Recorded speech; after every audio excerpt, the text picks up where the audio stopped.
السلام علیکم دوستو، میں ہوں مارزیگم عباس اور آپ دیکھ رہے ہیں اس وقت ایمان ٹی وی۔ دوستو، آج میں آپ کے سامنے تاریخ کے ایک ناقابل فراموش کردار سلطان صلاح الدین ایوبی کی بایوگرافی آپ کے ساتھ شیئر کر رہا ہوں۔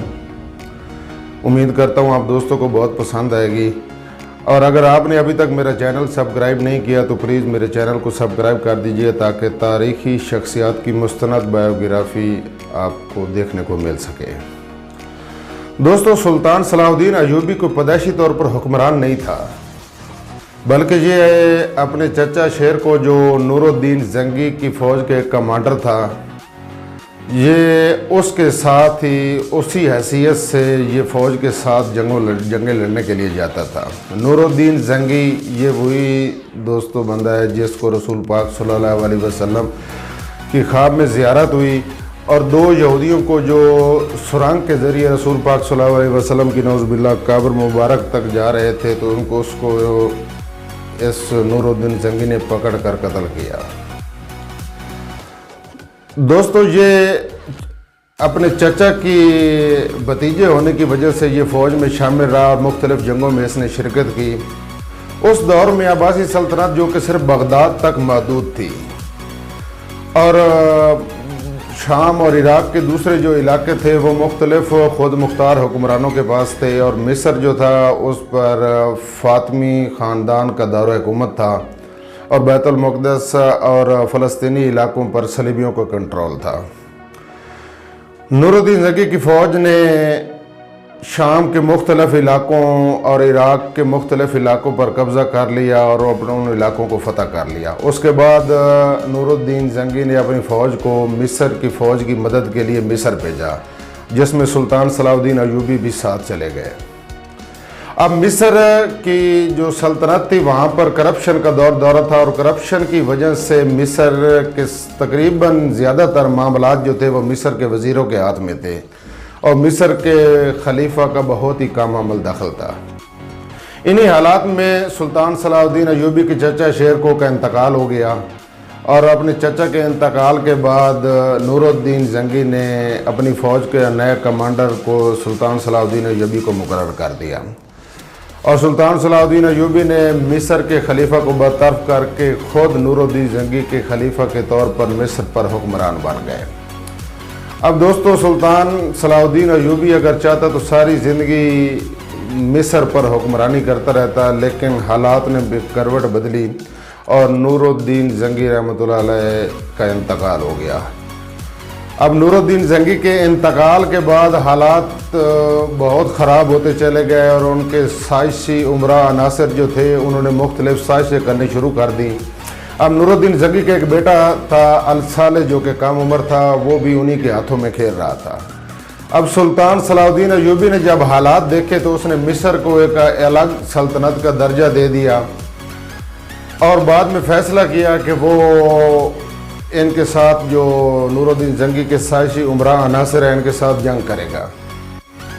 دوستو، اس نے بہت کوشش کی کہ نور الدین زنگی کا بیٹا الصالح اس کی طرف آ جائے، لیکن وہ سائشی عمرہ عناصر کے ہاتھوں میں کھیل رہا تھا، اور صلاح الدین ایوبی اس میں ناکام رہا۔ دوستو، صلاح الدین ایوبی نے ان کے ساتھ جنگ لڑی اور شام اور عراق کے علاقوں کو فتح کر لیا۔ اب اس نے تو بہت کوشش کی کہ نور الدین زنگی کا بیٹا الصالح اس کی طرف آئے، لیکن وہ نہ مانا۔ بعد میں انہی سائشی عمرہ عناصر نے ایک دفعہ نور الدین زنگی کی بیٹی کو جان بوجھ کر بھیجا صلاح الدین ایوبی کے پاس کہ جاؤ صلاح الدین ایوبی کے پاس، اسے کہو کہ مجھے اعزاز شہر چاہیے۔ دوستو، نور الدین زنگی کی بیٹی صلاح الدین ایوبی کے پاس آئی اور کہا کہ مجھے اعزاز شہر چاہیے۔ سلطان صلاح الدین ایوبی نے تھوڑی دیر سوچا، اور سوچنے کے بعد اسے کہا کہ جاؤ تجھے اعزاز شہر دے دیا، اور ساتھ دولت بھی دی۔ دوستو، یہ اعزاز شہر کوئی سلطان صلاح الدین ایوبی کو جس طرح پلیٹ میں رکھ کے دیا تھا، پلیٹ میں رکھ کے ملا نہیں تھا، بلکہ اس کے لیے بہت خون ریز جنگ کی اس نے۔ 40 دن تک جنگ و جدل جاری رہا، جس میں سلطان صلاح الدین ایوبی نے خود شرکت کی اور اپنی زندگی کو خطرے میں ڈالا، لیکن اس نے یہ اعزاز شہر اس لیے اس کو دیا کہ وہ اس کے محسن نور الدین زنگی کی بیٹی تھی، اور بیٹی پہلی دفعہ دروازے پہ آئی اور خالی واپس نہ جائے۔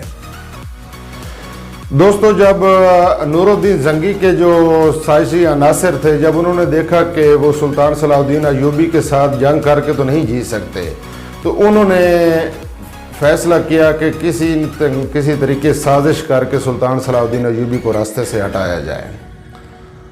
دوستو، بغداد کے مضاف میں ایک علاقہ تھا مسیاف، وہاں پہ ایک باطنی فرقہ رہتا تھا، باطنیہ۔ اس کا لیڈر تھا شیخ سنان۔ وہ لوگوں کو اتنا سنگ دل قاتل بنا دیتا تھا کہ لوگ انہیں فدائین کہتے تھے، اور وہ حشیش کا بہت زیادہ استعمال کرتے تھے، اور بعض لوگ انہیں حشیشین بھی کہتے تھے۔ یہ اتنے سنگ دل اور بے رحم قاتل تھے کہ دنیا کے بہت بڑے بڑے حکمران ان فدائین کے نام سے خوفزدہ ہوتے تھے۔ دوستو، نور الدین زنگی کے جو سائشی عمرہ تھے وہ چلے گئے شیخ سنان کے پاس، اس کو دولت کا لالچ دیا اور اسے کہا کہ سلطان صلاح الدین ایوبی کو قتل کروا دے۔ شیخ سنان نے حامی بھر لی۔ اب جب شیخ سنان نے حامی بھری تو اس نے ایک فدائین کا ایک گروپ سلطان صلاح الدین ایوبی کو قتل کرنے کے لیے روانہ کیا، جو کہ خود قتل ہو گیا سارا گروپ بھی۔ پھر دوسری دفعہ ایک دوسرا گروپ بھیجا، وہ بھی قاتل ہو گیا۔ تیسری دفعہ اس گروپ میں سے ایک بندہ سلطان صلاح الدین ایوبی کے کمرے تک جہاں پر وہ سو رہا تھا پہنچ گیا، اور اس نے چھری کا سر پہ وار کیا۔ جب سلطان صلاح الدین ایوبی جاگا تو اس نے دیکھا کہ وہ جس نے وار کیا تھا اس کو تو اس کے معاوضی نے وہیں پہ قتل کر دیا، لیکن وہ سر پہ پگڑی کے نیچے لوہے کا خول ہونے کی وجہ سے اس کی جان بچ گئی۔ اب دوستو، صلاح الدین ایوبی نے سوچنا شروع کیا کہ شیخ سنان ایسے نہیں مانے گا، اس سے جنگ کرنا پڑے گی۔ تو اس نے اپنی فوج کو حکم دیا کہ مسیاف کی طرف روانہ ہو۔ جب وہ فوج مسیاف کی طرف روانہ ہوئی تو اس نے مسیاف کا گھیراؤ کر لیا۔ اب یہاں پہ تاریخ میں دو چیزیں لکھی ہوئی ہیں۔ ایک یہ کہ شیخ سنان نے سلطان صلاح الدین ایوبی کے فوج کے گھیراؤ کے ڈر کی وجہ سے سلطان سے معافی مانگی اور اس کے ساتھ صلح کر لی اور اس کا دوست بن گیا۔ دوسری یہ کہ ایک دن سلطان رات کو اپنے خیمے میں سوا پڑا تھا کہ اسے ایسے محسوس ہوا جیسے کوئی بندہ اندر آیا ہے۔ اس نے دربانوں کو آواز لگائی، دربان چراغ لے کے اندر آئے تو دیکھا کہ وہاں پہ کوئی شخص تو نہیں تھا، لیکن اس کے سرانے کے ساتھ ایک خنجر اور ایک کاغذ پڑا تھا، اور کاغذ کے اوپر لکھا ہوا تھا، سلطان صلاح الدین ایوبی تم ہمارے رحم و کرم پہ ہو، ہوش کے ناخن لو۔ اب سلطان اپنے دشمن کی اس دیدہ دلیری کا بہت معترف ہوا اور ان کہا کہ میرا دشمن اتنا دلیر ہے، میں اس کی قدر کرتا ہوں۔ بعد میں وہ خیموں کے باہر ایک آدمی کے نشان بھی دیکھے گئے، لیکن وہ پکڑا نہیں گیا۔ سلطان نے اسے صلح کا دعوت نامہ بھیجا جو شیخ سنان نے قبول کیا، اور اس کے بعد سلطان اور شیخ سنان دوست بن گئے۔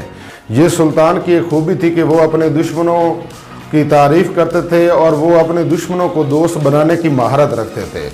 یہ سلطان کی ہی کامیابی تھی کہ اس نے اپنے ایک دشمن جو ان کے خون کا پیاسا تھا اس کو دوست بنا لیا۔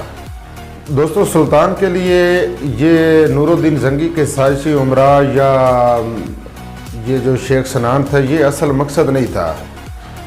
سلطان صلاح الدین ایوبی کے لیے اصل مقصد تھا فلسطین کی صلیبی سلطنت۔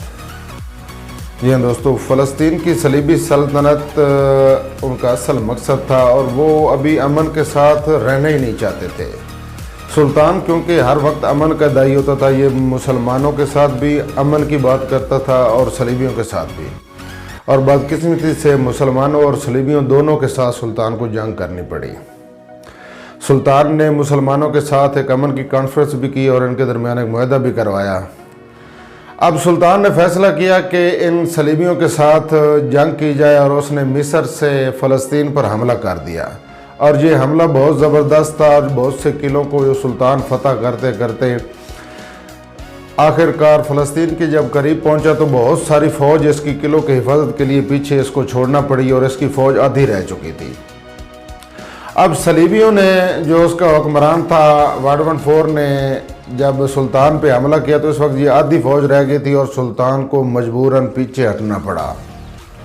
اور دوستو، یہ سلطان کی زندگی کی پہلی شکست تھی میدان میں، لیکن وہ اس شکست پہ بھی خوش تھا کہ یہ شکست نہیں بلکہ خدا کی ذات نے مجھے جو آج جو بچایا ہے وہ میرے سے بہت بڑا کام لینا چاہتی ہے۔